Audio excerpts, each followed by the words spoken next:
Halo, Assalamualaikum warahmatullahi wabarakatuh. Salam budaya. Balik lagi di Dunia Dian, teman-teman. Kali ini kita akan bahas lagi tentang keris ya. Keris yang ada di samping saya ini adalah salah satu keris kesayangan saya. Ini adalah keris baru atau keris Kamardikan. Nah, kenapa saya membuat keris Kamardikan ini? Itu ada dua tujuan utama. Yang pertama tentu saja untuk membantu pelestarian keris gitu. Nah, bagi saya, kalau ingin melestarikan keris itu, kita harus membuat keris Kamardikan juga, membuat keris-keris baru, tidak hanya membeli keris-keris lama gitu.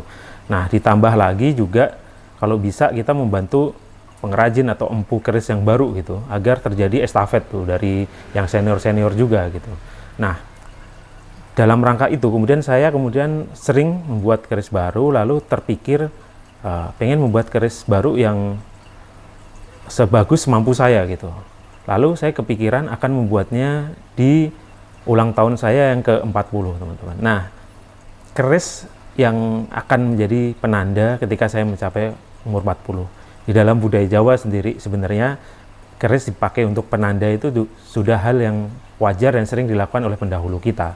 Bahkan sekarang pun masih dilanjutkan ketika di Kesultanan Yogyakarta misal, itu ada keris Kanjeng Kiai Joko Piturun, itu diturunkan itu diberikan ke pangeran yang akan menjadi Hamengkubuwono berikutnya. Lalu ketika sudah menjadi sultan atau Hamengkubuwono, dia akan dapat Kanjeng Kiai Kopek gitu.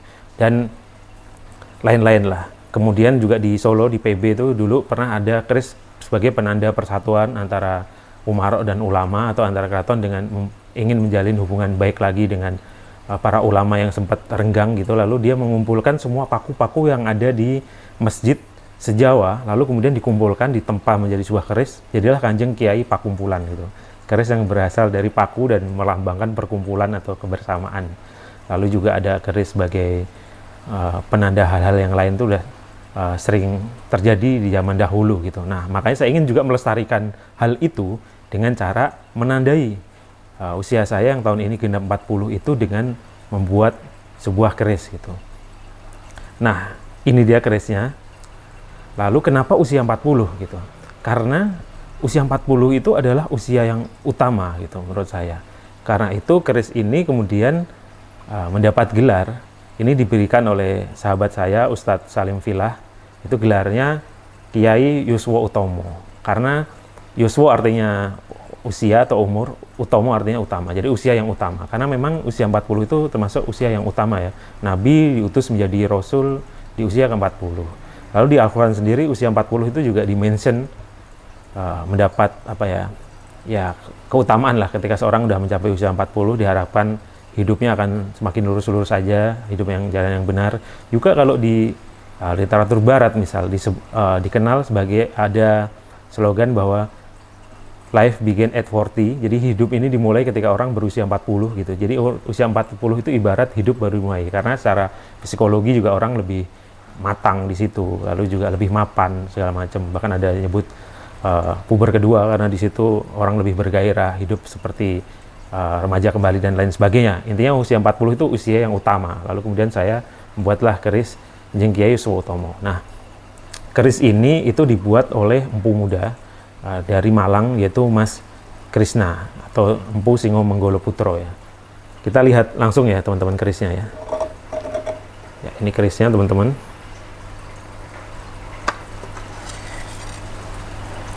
Oke, jadi keris ini itu berdapur naga siluman lurus atau naga siluman. Kenapa naga siluman dapurnya? Karena gini, naga itu keris itu pada dasarnya adalah stilisasi naga, teman-teman. Kalau keris lurus itu naganya lagi diam atau lagi bertapa atau lagi puasa atau nogo topo atau nogo poso. Nah, kalau dia lagi berenang itu yang keris luk itu. Nah, karena itu menurut saya ya, bahkan ada yang mengatakan bahwa simbolisasi keris itu ya naga itu sendiri. Makanya kemudian keris Nogo Sosro dipilih sebagai kerisnya raja-raja misalnya. Kenapa? Tapi kok ini naga siluman gitu. Naga siluman itu naga yang cuma kelihatan sedikit ya badannya. Ya karena ini sebenarnya sesuai dengan keseharian saya atau profesi saya, yang mana harus bekerja di belakang layar. Kerjanya harus bagus, harus perfect, harus kuat, harus tough segala macam. Seperti naga lah ya, tapi nggak boleh kelihatan, jadi harus di belakang layar. Ini cocok nih, naga siluman ini juga perlambangnya cocok juga untuk profesi-profesi misal intelijen atau apa yang di belakang layar lah gitu. Katanya sih begitu. Nah kemudian kenapa lurus bukan yang lo? Nah Gus Ilmuwan kan biasanya lo, ini kok lurus gitu. Nah ini juga bagus filosofinya karena di usia 40 ini saya berharap hidup ini akan lebih lurus dibanding sebelumnya. Ini sesuai dengan harapan kita sebagai umat muslim bahwa setiap kita sholat kita membaca Al-Fatihah yang merupakan induk dari Al-Quran itu kan ada ihdinas siratal mustaqim. Tunjukkanlah kami ke jalan yang lurus. Karena selama ini orang semua pengen ke jalan yang lurus, semua merasa menuju ke jalan yang lurus, merasa mengetahui jalan yang lurus. Sebenarnya yang tahu jalan yang lurus hanya Tuhan. Makanya kita hanya bisa berharap dan berdoa agar ditunjukkan ke jalan yang lurus. Nah, seperti harapan dan doa saya yang saya bendakan di dalam keris ini, yaitu keris lurus itu tadi. Nah, naga siluman lurus, ini besinya pulen sekali, bagus nih garapannya Mas Krisna. Ini dibikin dari lori ya, jadi apa, besi rel kereta zaman Belanda dulu itu kan udah padat ya itu, jadi biasanya bagus untuk itu. Lalu kemudian kita ke pamornya gitu. Pamor keris ini itu adalah ron kenduru winengku ya.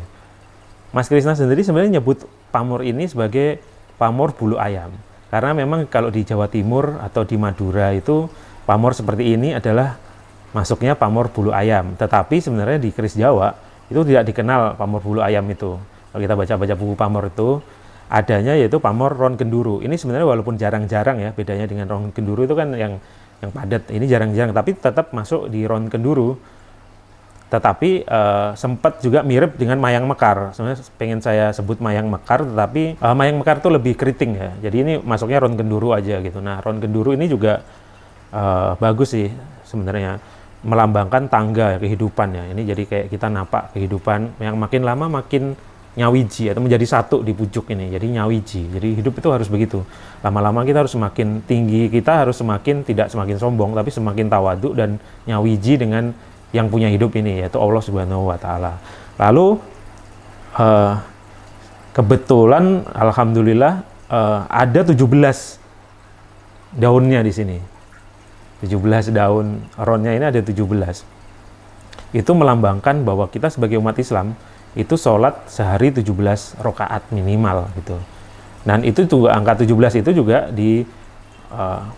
dipakai oleh kerajaan Mataram Islam dan sampai di Keraton Yogyakarta. Misal ini Blangkon Jogja, itu wirunya depannya itu harus 17 lipatan atau 17 wiru.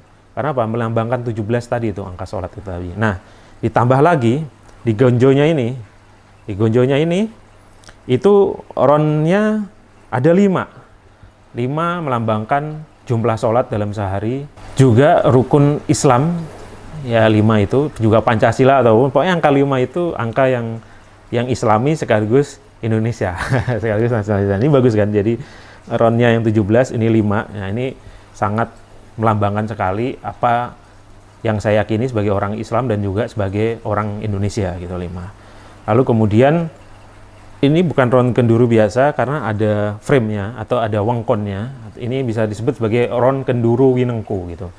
Nah, wengkon itu kan kemudian memang wengkon sendiri aja, kalau ada pamor wengkon itu udah maknanya udah dalam sekali. Itu artinya sebagai perlindung, sebagai pagar, sebagai hal yang membatasi kita terhadap hal-hal yang kurang baik. Itu kan penting sekali. Di usia 40 ke atas ini kan kita harus membatasi diri dari melakukan hal-hal yang tidak sesuai dengan syariat agama, dengan norma-norma dan lain sebagainya. Jadi ron kenduru winengku. Toh kalaupun ini mau disebut bulu ayam, pamornya juga bulu ayam tuh cocok juga. Saya bilang waktu bikin tulisan itu kan kerja saya juga salah satunya tulis menulis gitu kan. Nah, tulis itu biasanya dilambangkan dengan pena dari bulu gitu. Ya, bisa masuk juga. Nah, kayak saya orang filsafat tadi bisa saya masukin aja gitu. Nah, itu teman-teman. Nah, kemudian pamor ini dibuat dari nikel dicampur dengan meteor ya. Jadi itu perpaduan antara filosofi Bopo Angkoso yang diwakili oleh meteor itu dan Ibu Bumi. Sebenarnya filosofi ini baru datang belakangan sih, pasca keris-keris dibikin dengan pamor Prambanan itu, meteor yang jatuh di Prambanan. Tetapi itu sangat bagus sekali mewakili bahwa nilai filosofinya bagus, jadi mewakili dari yang di atas dan yang di bumi. Ini teman-teman bilahnya. Lalu kemudian keris ini dinamakan tadi itu Kanjeng Kiai Yuswa Utomo karena diberikan oleh Ustadz Salim Filah, karena ya ini untuk menandai usia utama tadi di usia 40 tahun. Lalu kita sarungin dulu keris ini, kemudian ini saya beri keris ini saya beli pilahnya saja ya. Lalu kemudian saya minta teman di Jogja, bantu Mas John untuk menyandangi atau memberikan bajunya, yaitu sandangannya sandangan Jogja gitu. Kenapa Jogja? Karena saya itu dulu lama tinggal di Jogja ya, hampir 5 tahunan lah, 5 tahunan. Dan kalau nyandangin keris itu selalu suka sandangan yang Jogja. Nah, mulai dari atas dulu, ini dedernya, ini dari Siung Liman ya, kita dari Madura, dari Mas Didi, diukir Jogja tapi dibikin oleh orang Madura dengan ukiran khas Madura, Putri Kinyorong tapi yang khas Madura. Tapi masih nyambung dengan Jogja. Lalu kemudian ini warangkanya Gayaman, kayu Timoho ya, karena di Jogja katanya kayu terbaik itu untuk warangka pusaka atau layangka keris adalah kayu Timoho, yang kebetulan dapat yang ngigrim, walaupun ngigrimnya nggak sesempurna yang ngigrim sempurna kayak keris-keris top itu, tapi ini lumayan lah gitu dibanding dengan pelet-pelet yang biasa. Ini agak susah juga nyari yang begini. Lalu kita kasih dengan pendok perak dengan tatahan apa ini, tatahan merak kali ya, tapi saya tambahin agak kecil-kecil gitu ya. Dan yang bunton biar klasik, terkesan klasik. Kalau selorok kan udah biasa dan kesannya lebih modern ya daripada yang bunton gitu. Nah, ini teman-teman kerisnya. Nah, kapan-kapan kita mungkin akan wawancara empunya ya, mungkin nanti kalau beliau berkenan atau ada waktu gitu. Yang jelas ini akhirnya menjadi salah satu keris yang saya pusakakan gitu. Bagi saya pusaka itu kan kemudian tergantung orangnya gitu loh.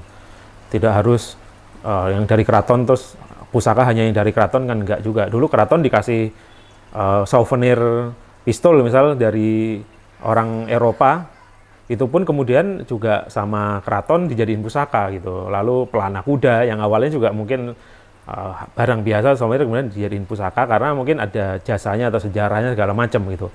Nah, demikian pula dengan keris gitu. Keris kalau menurut kita bersejarah, bermakna ya paling tidak dari pusaka kita, dari pusaka keluarga kita, lalu kita akan turunkan dari generasi ke generasi. Ini mungkin nanti bisa saya turunkan ke anak saya yang cowok atau mungkin ke mantu saya. Kan kalau di Jawa ada namanya pewarisan keris dari mertua kepada menantu cowok gitu, bisa jadi nanti. Yang jelas keris ini nggak akan dijual gitu, karena ini adalah keris yang saya buat untuk momen yang bersejarah dalam hidup saya atau penanda itu tadi, teman-teman. Nah, bagaimana nih teman-teman? Mungkin teman-teman tertarik untuk melakukan hal yang sama, yaitu membuat keris sebagai penanda sesuatu. Yang penting ya tadi tuh teman-teman, maknanya harus sesuai dengan diri teman-teman, karena sebenarnya keris itu kan zaman dahulu itu sebagai perlambang psikologi seseorang, atau ada yang bilang tuh harapan yang didoakan. Misal dulu ada orang yang pengen menjadi pejabat atau raja gitu, dia pasang pamornya itu misal Junjung Derajat gitu, dan itu dulu nggak boleh diketahui orang, nanti orang tahu cita-cita saya apa gitu. Misal orang pengen menjadi pengusaha yang sukses, kerisnya pamornya Udan Mas gitu. Itu bukan berarti kalau kita pasang pamor Udan Mas lalu tiba-tiba rezeki datang gitu tanpa kita bekerja, ya enggak. Itu cuman sekedar perlambang bahwa pamor ini cocok dengan profesi yang saya jalani gitu, atau cocok dengan karakter saya. Nah, itu teman-teman. Mungkin dari video ini teman-teman akan tertarik juga untuk membuat keris ya. Karena waktu saya posting ini di media sosial tuh banyak sekali yang kemudian terinspirasi akan membuat juga ketika dia umur 40 atau untuk penanda-penanda di umurnya yang lain, ada penanda pernikahan segala macam gitu. Nah, itu bagus kita kita melestarikan dua hal sekaligus, yaitu tradisi menandai sesuatu itu yang biasa dilakukan oleh nenek moyang kita, dan juga tradisi melestarikan keris gitu. Karena hanya dengan memesan keris lah dunia keris ini akan terus berjalan, teman-teman. Kalau cuma beli keris lama saja, itu ya yang pengrajin keris ini kan, kita satu keris ini banyak sekali yang terlibat, yang membuat deder, yang membuat rangka sendiri, yang membuat pendoknya sendiri, yang membuat mendaknya sendiri. Oh ya, ini mendaknya tadi itu dari perak dengan mata intan gitu. Banyak hal yang terlibat di dalam pembuatan satu keris. Nah, itu kan nanti ekonomi berputar, lalu pengrajinnya tetap bisa melanjutkan kerjaannya merajin, akhirnya keris itu sendiri lestari gitu. Makanya slogan saya di dunia keris itu, pelestarian keris itu harus yang lama dirawat, yang baru dibuat. Tidak hanya merawat yang lama saja, tapi tidak membuat baru, atau hanya membuat baru aja, yang lama tidak dirawat kan juga hilang juga gitu. Nah teman-teman, itu tadi review kita terhadap keris saya ini ya. Dengan harapan teman-teman juga ikut membuat keris, menandai segala sesuatu dalam hidupnya yang keris, melestarikan budaya tadi itu. Bagaimana teman-teman atas video ini? Seperti biasa, kalau suka silahkan like ya teman-teman. Jangan lupa juga di share dan subscribe di channel ini jika ingin mengikuti video-video lainnya di channel ini di masa datang. Nyalakan loncengnya biar nggak ketinggalan. Terima kasih bagi yang sudah subscribe selama ini. Mohon maaf jika ada salah-salah kata, ada yang kurang tepat, silahkan dikoreksi di kolom komentar teman-teman. Silahkan, tidak akan disensor dan akan diterima dengan baik masukan dan koreksinya. Sampai jumpa di video-video berikutnya. Saya Dian, pamit undur diri. Wassalamualaikum warahmatullahi wabarakatuh. Salam budaya.